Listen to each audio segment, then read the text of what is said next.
O, tanghali na pala. Wala man lang gumising sa akin.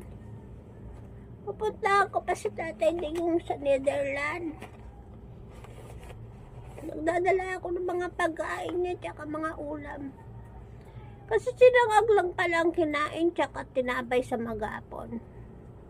Wala raw ulam. Nagdadala ako siya ng maraming pagkain.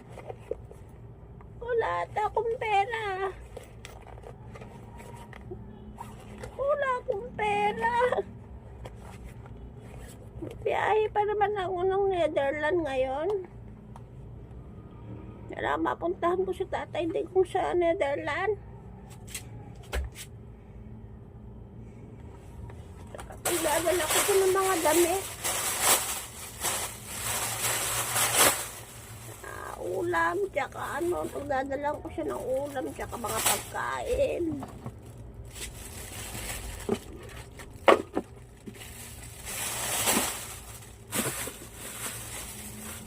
Mga kailangan niya, mga gamot. Nahihirapan daw huminga eh.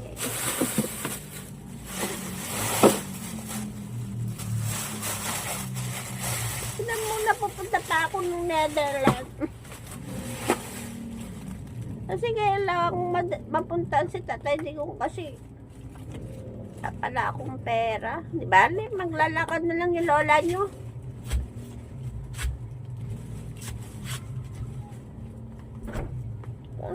Mga gamot niya pala. Kailan may mga gamot siya. Kawawa naman si Tatay Digong eh. Kasi baka mapano siya.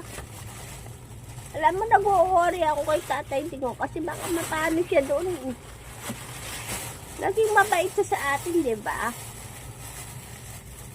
Alam mo, simula nung si Tatay Digong, nakakuha tayo ng mga ayuda, di ba? Mga ayuda, mga pera. Di ba? Ilang ayuda yon?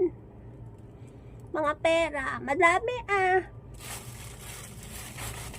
Kaya kawawa naman si Tatay Digong, di ba? Salamat na lang ko na siya ng mga pagkain. Di ba? Maglalakad na lang yung lola nyo. Papuntang Netherlands. Bye-bye!